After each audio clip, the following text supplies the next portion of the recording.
Oi, gente! No programa de hoje nós vamos falar do perdão. Um desafio para todos nós, né? Mas quando fazemos a opção pelo perdoar, a vida ganha outro sentido, fica mais leve. Topa falar disso? É no Sou 60 que está começando agora.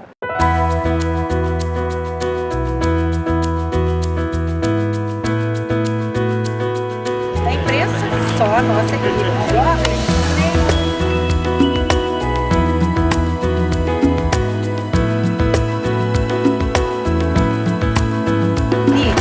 Olha aqui, gente. Isso dura, não dura?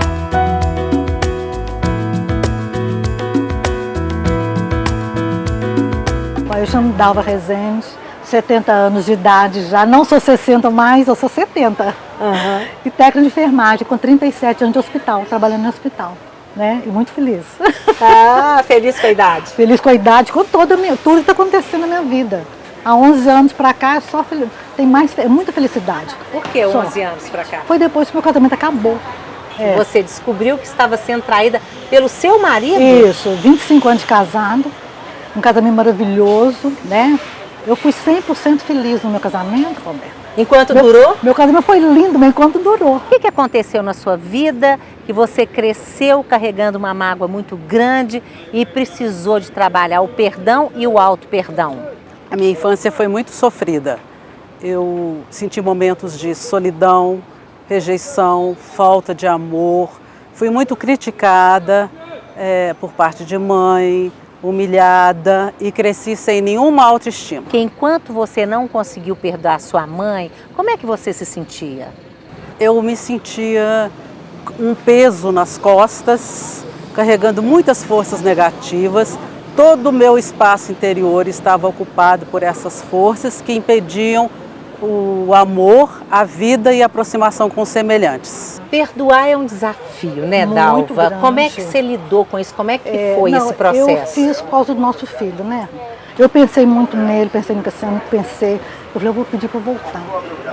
Volta, aquela situação, tô nem repetindo. Ele falou, não vou voltar. Aí eu fiquei triste, mas depois eu pedi o divórcio. Né? Telefonei para o divórcio, conversamos tudo. Depois disso, foi tanta coisa linda acontecendo na minha vida, né, que eu passei a chorar de emoção. Eu chorava de sofrimento. Quando eu vi Deus fluindo, trabalhando, falei, gente, aí passei a chorar de emoção, de ver as bênçãos que eu estava recebendo. Qual foi o momento, Mara, que você falou assim, não, eu preciso de perdoar e de me perdoar também nessa história? Eu procurei uma terapeuta muito competente, extremamente competente, que me ajudou muito. E depois que eu já estava fazendo a terapia, eu conheci as escolas de perdão e reconciliação. Em uma entrevista no seu programa Brasil das Gerais em 2006, 2005, 2006. Programa que eu fazia. A vida tem que seguir, né? Tem que perdoar para a vida seguir em frente, né? Perdão não é esquecer, perdão não é passar uma borracha, um fato. O perdão também não é justificar uma atitude que é negativa, que é má. O perdão não é também uma atitude superior, porque eu sou boa, perdoo o outro que é mau.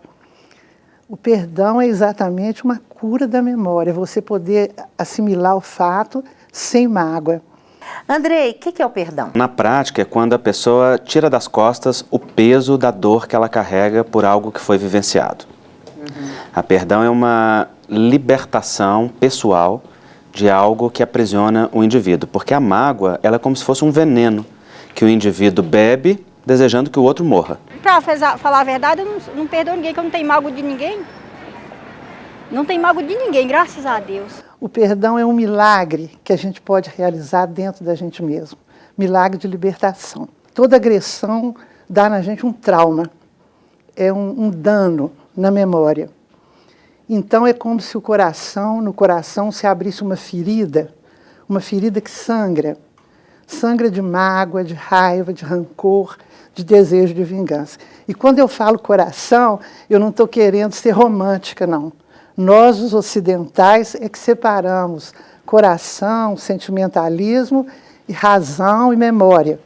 Mas nas linguagens semíticas, É tudo no coração. A memória, a razão, está tudo no coração. Tem uma lenda que diz assim, uma lenda africana, que diz que as pessoas, quando cometiam um homicídio, a única punição que elas tinham era andar com o morto nas costas. Braço com braço, perna com perna, e a pessoa não ia para a cadeia, mas tinha que andar com aquela pessoa. Imagina você, no primeiro dia é mole para mim, eu vou andar com essa pessoa, é só um peso. Mas e quando ela começava a apodrecer? Um dia, 2 dias, 3 dias, e a pessoa e o morto viravam uma coisa só. E aí, em pouco tempo, ela morria. E acho que o perdão é muito por aí. Se você gosta de você ama um Deus que te perdoa, eu acho que é muito importante você perdoar. Qual que é a importância do perdão, na sua opinião? A paz que você sente, né? Que a gente sente uma paz, a gente sente o coração limpo, não tem aquela dor mais. E assim, você sente a alegria de estar vivendo.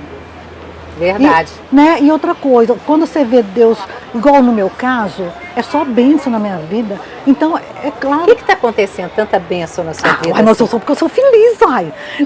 Meu filho é bom, né? Eu não tenho problema financeiro. Voltei a trabalhar. Não é porque eu estava sentindo falta, porque eu falava, minha missão não está cumprida aqui.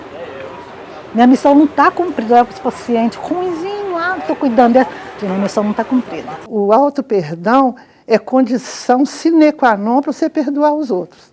Porque se você não se perdoa, como é que você vai perdoar o outro? É mais ou menos como o poema do Geraldo Eustáquio. Se eu me amo, não sei te odiar. Mas se eu me odeio, como te amar? Aquele que decide perdoar, decide pela sua própria paz. O perdão ao outro é uma consequência disso.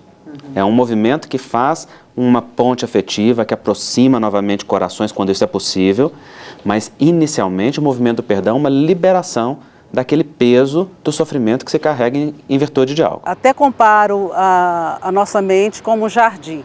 No jardim a gente prepara a terra, joga a semente, rega e espera florir. Na nossa mente vêm os pensamentos negativos, são como as ervas daninhas que nós retiramos do jardim. E a gente tem que fazer o esforço de mandar esse pensamento negativo embora, pensando novamente numa coisa positiva. Ou uma imagem bonita. Semeando coisas positivas. Semeando coisas positivas. Olha, o perdão faz mais bem para mim do que para o outro. Porque toda vez que eu fico magoada, enquanto eu não consigo liberar o perdão, eu não fico bem. Então eu costumo fazer isso mais por amor próprio e por mim mesma.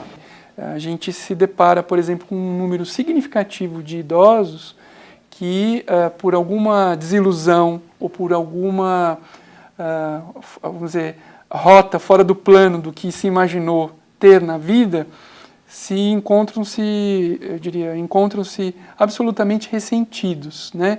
Que aquela figura quase caricata, né? Do velho amargo, sisudo, né? Fechado, que não gosta de conversar com ninguém, que tudo é ruim, que nada tem beleza, né? Vamos dizer, são pessoas que de algum jeito, pelo ressentimento, ficaram estancadas, né? Enquanto você está naquele ressentimento, naquela mágoa, é muito triste. Aí depois que passa, você alivia, se sente mais aliviada. Eu preciso abdicar um pouquinho do meu eu, do meu ego, né? Da minha vaidade. Eu vou abrir mão dessa dor, disso que eu fiquei muito, né, raivoso, muito inflamado. E abrindo mão disso, né, vamos dizer, eu consigo de algum jeito perdoar, né, vamos dizer. Uma das facetas mais difíceis, né, do meu ponto de vista é poder, vamos dizer, abdicar do eu, né? Eu costumo dizer, o eu é sempre demais, né? E a gente tem problemas com o eu. E como é que a gente faz para abdicar disso? Então, eu penso que a velhice, por isso que isso é um momento fecundo, né?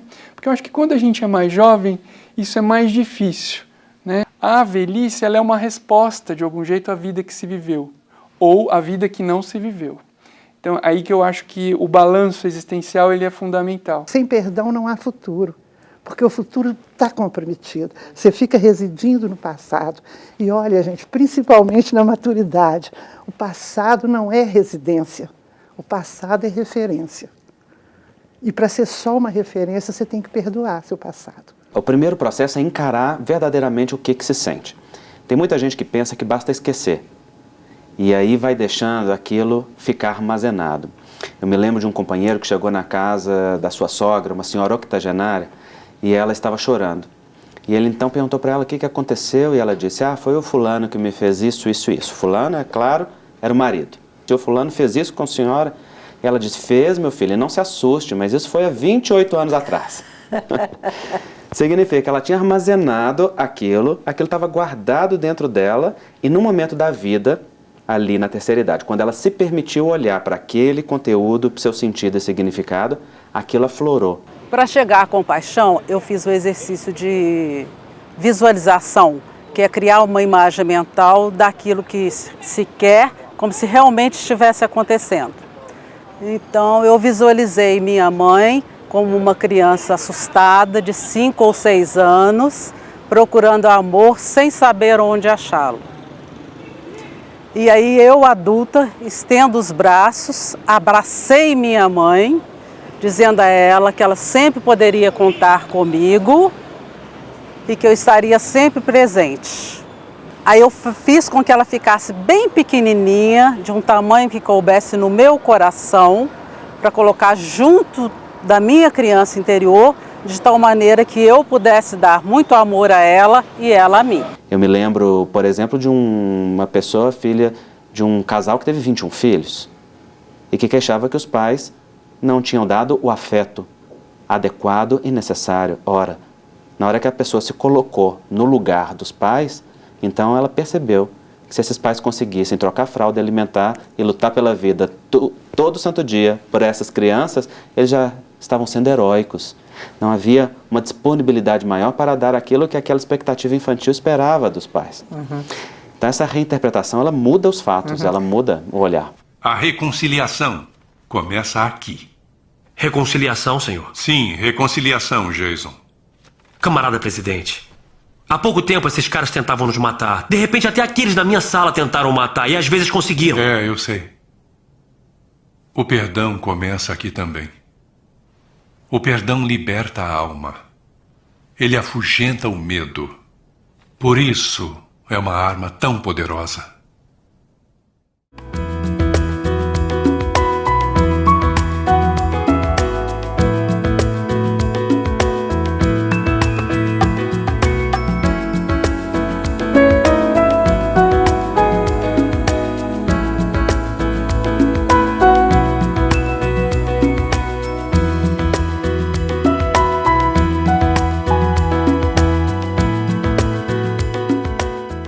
Perdoar é se libertar, é ser livre, é coisa profunda, é escolha.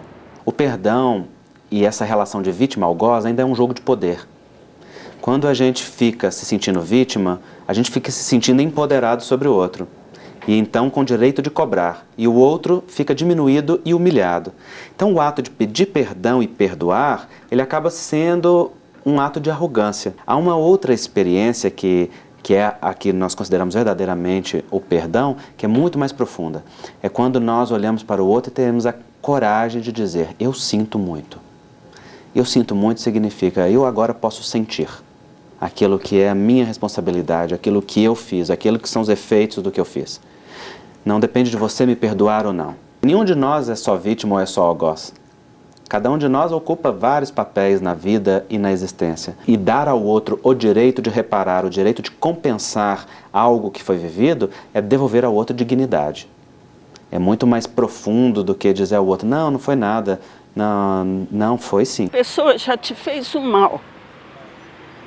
Aí você não perdoa, você está cortando ela dela deixar vir a fazer uma coisa boa para você. Sabe aquela coisa de... perdoei? Eu acho que isso faz bem para mim. Liberou, né? Para que eu vou guardar? Saber que a condição humana é de errante. Isso é que é perdoar. Não é deixar de responsabilizar pelo que o outro fez, não é passar a mão na cabeça, mas é aceitar a condição humana, se harmonizar com isso. O humano erra, que a gente se acomoda no lugar de vítima, né? Eu o mal e eu a vítima. Mas aí você vai ver a responsabilidade social, a responsabilidade da educação, dos pais, da comunidade onde a pessoa está inserida. Às vezes a pessoa comete um erro muito grande e atrás desse erro tem um pedido de amor, um pedido de socorro. Do ponto de vista emocional, se você perdoa, você sai dessa posição que você se impõe de escravo do outro. Aquilo que o outro fez me escraviza numa posição de vítima. Então você se abre para a alegria, para o amor. A Fernanda te chamou de mamãe de novo. Quantas vezes eu vou ter que te dizer para não me chamar de mamãe? Eu não sou a sua mãe. Sua mãe morreu.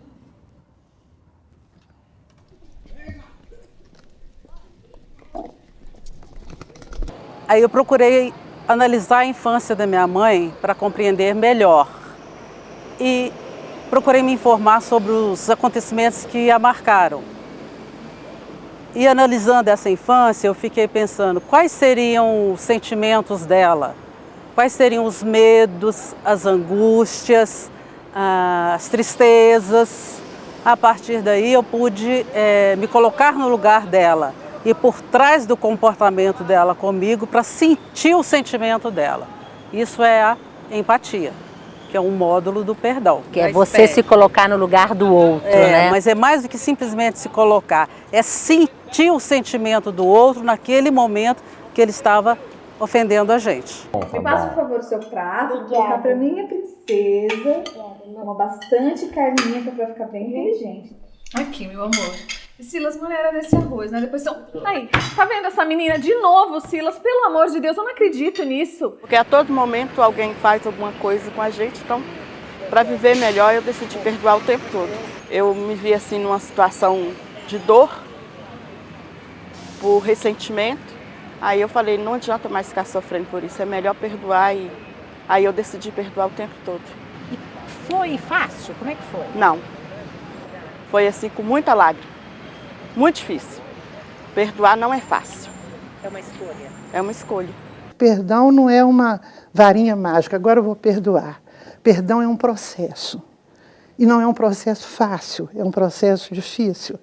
Mas que uma vez a gente optando pelo perdão, a gente entra numa caminhada sem retorno. Tem avanços e recuos, mas afinal o perdão passa a ser um modo de viver, que é muito leve, muito saudável. Foi um longo processo de transformação interior, onde eu tive avanços e retrocessos. Cada vez que eu achava que tinha perdoado, o ressentimento voltava. E essa é uma força muito poderosa que tentou apossar do meu coração, apoderar-se do meu coração. Só que eu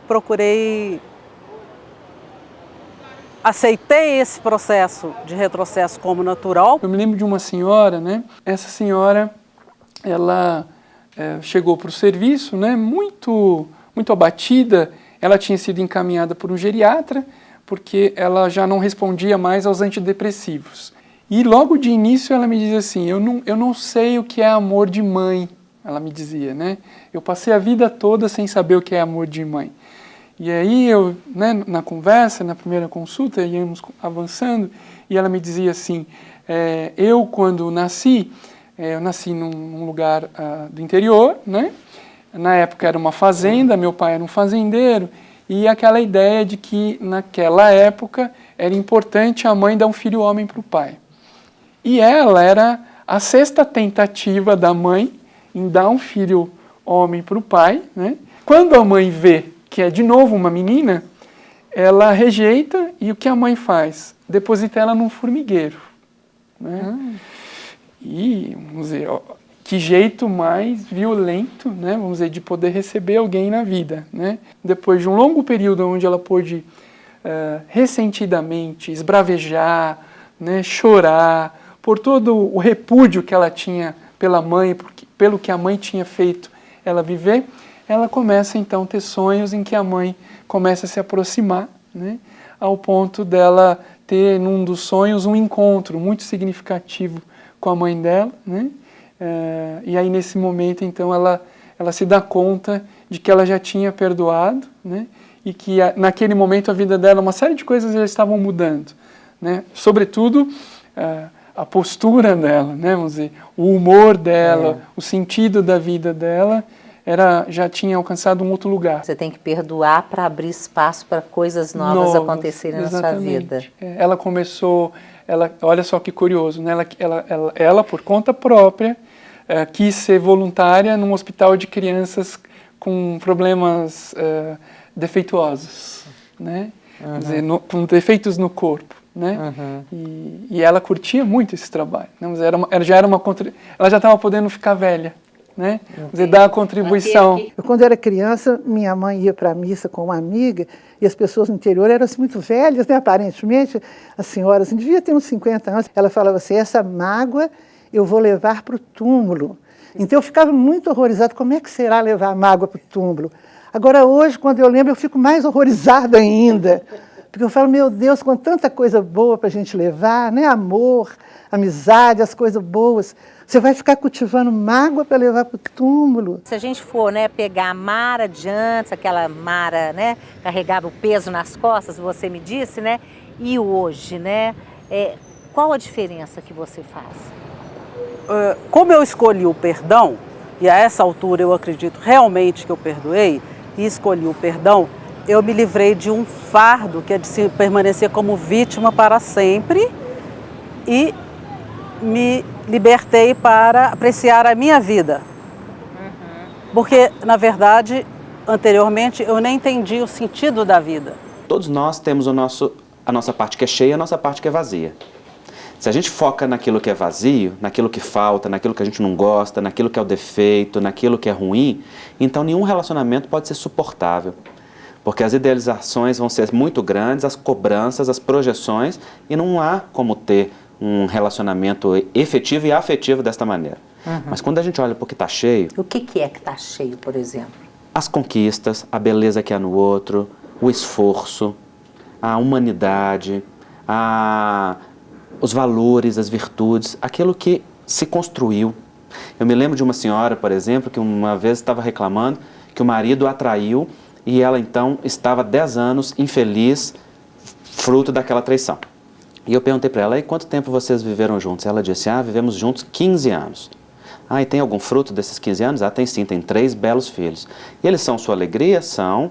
E esses 15 anos foram bons para a senhora? Ela disse, foram muito bons. Até que aí classificou o marido, né, e disparou as acusações e as queixas. Então eu falei com ela assim, olha, deixa eu ver se eu entendi. A senhora viveu 15 belos anos com ele, tem 3 belos frutos disso, são a sua alegria, a senhora se lembra com muita alegria disso. E depois teve uma desidealização e um sofrimento, é isso? É. Eu disse a ela, eu compreendo que a senhora tenha sofrido com a traição e sinta falta porque gosta dele, efetivamente. Mas não compreendo por que joga 15 anos de felicidade fora para valorizar o último momento. Eu, por exemplo, fui uma pessoa que precisei de perdoar o meu pai. Por quê? Meu pai era um homem, nos dava tudo de material, mas não era um pai carinhoso. E viajava muito. E isso nos distanciava muito. No caso dos pais, é um caso mais profundo ainda do que o perdão. Se trata de reconciliação. Porque aquilo que os pais deram é tão grande, tão infinito, tão gigante, que diante dos pais nós não temos nem o direito de ficar magoados. A vida? É. A vida é algo infinito. Então, se nós olhamos por o que foi dado, é muito maior do que faltou. Mas como nós aprendemos a ser exigentes ao longo da vida e valorizar aquilo que não teve, então, nós naturalmente temos muitas mágoas, queixas e exigências. E aí, sabe o que acontece, Roberto? A gente vê pessoas com 60, 70 anos ainda como crianças interiores, como se fosse menino de 5 anos, estendendo os braços para os pais e ainda pedindo colo. Porque aquela exigência de você não é o pai que eu quis, ou você não fez o que deveria ter feito, ou você não foi o que eu gostaria que você tivesse sido, é na verdade uma exigência infantil dizendo assim, eu ainda espero que você seja. E essas pessoas permanecem nesse estado e não percebem que na vida adulta nós somos chamados a nos dar aquilo que faltou na nossa história. Como assim? Somos nós que temos que acolher a nossa criança e dar aquilo que não foi possível aos nossos pais darem. Somos nós, adultos, que pegamos a nossa criança no colo e damos a ela o valor que ela merece, a atenção que ela merece, a presença que ela merece, o carinho que ela merece. Somos nós que deixamos ela voltar a ser espontânea, infantil, natural. E é isso que produz vitalidade. Quando a gente não perdoa alguém, é como se a gente tomasse o veneno e ficasse esperando que a outra pessoa morresse.